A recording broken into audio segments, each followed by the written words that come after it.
Voice, आज की आवाज।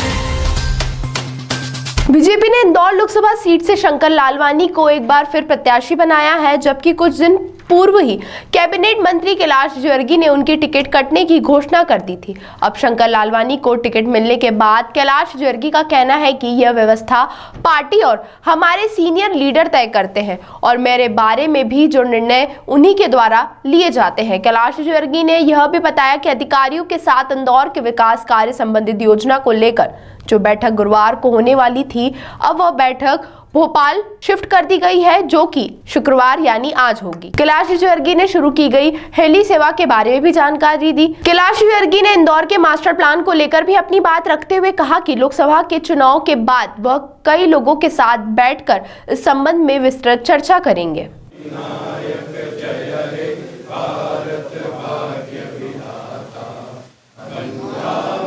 राष्ट्र भाषा उन्नयन समिति के अध्यक्ष अरविंद तिवारी जी प्रेस क्लब के अध्यक्ष हैं, वे भी आदरणीय भाई साहब का स्वागत कर रहे हैं।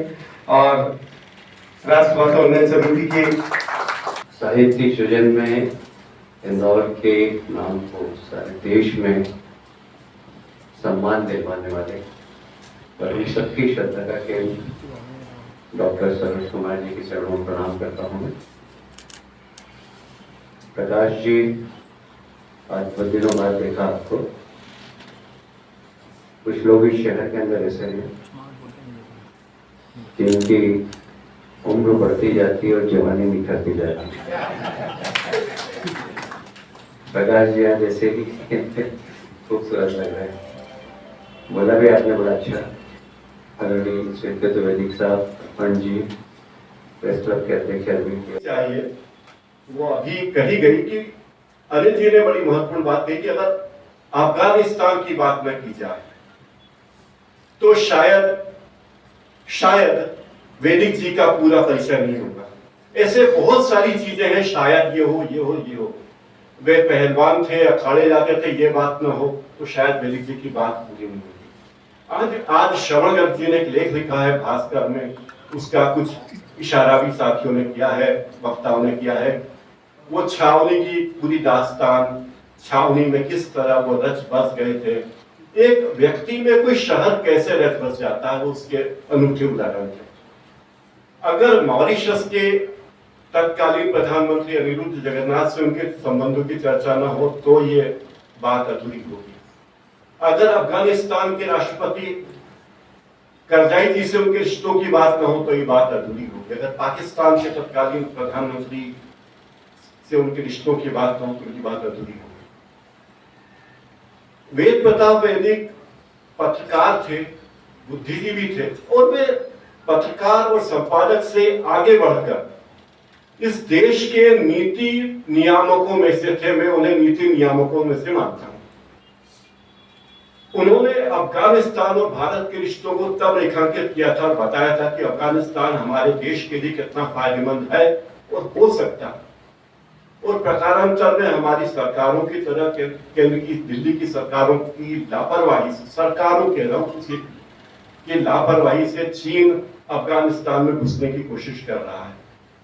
अगर आप देखें, और हमारा वोट परसेंट भी पिछली बार की अपेक्षा मध्य प्रदेश के इतिहास में सर्वाधिक वोट इस बार भारतीय जनता पार्टी को मिलेगा। सर 360 का फॉर्मूला मिला है, पार्टी ने 360 ज़्यादा करने हैं। 370 तो सर किस तरह से प्लानिंग रहेगी 370 वोट? हम लोग जा रहे हैं सब दूर। मैं अभी 5 राज्यों में होकर आया, कल गुजरात भी जाने वाले, परसों।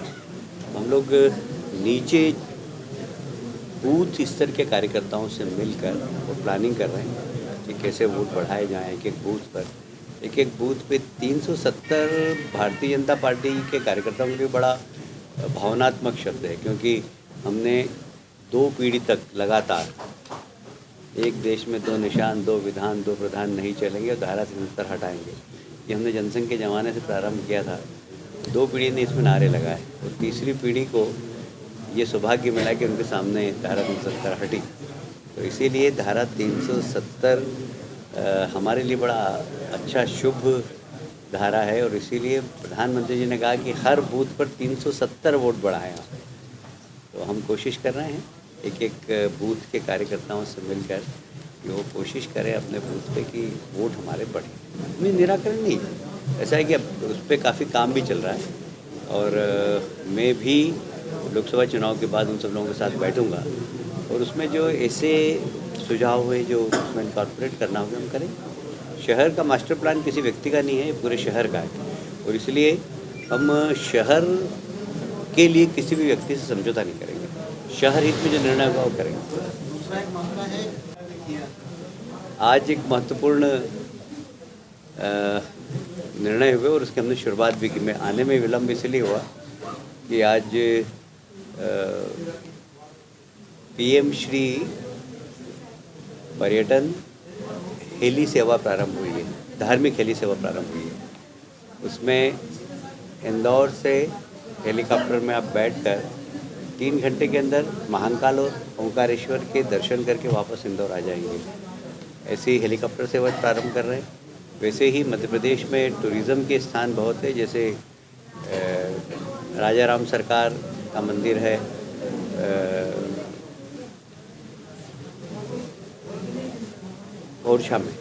ओरछा, बांधवगढ़, शिवपुरी, ऐसे अलग अलग स्थान हैं जहाँ पर लोग आकर देख सकें। जैसे शिवपुरी में जब से जीता है, जब से सैलानियों की संख्या बढ़ गई। बाकी शिवपुरी जाने के लिए जो एक कनेक्टिविटी चाहिए वो थोड़ी सी ठीक नहीं है, तो ऐसे छोटे छोटे जहाज़ हम चलाना चाहते हैं। तो पर्यटन के लिए भी और धार्मिक पर्यटन के लिए हेलीकॉप्टर और हवाई जहाज सेवाएँ आज से प्रारंभ की।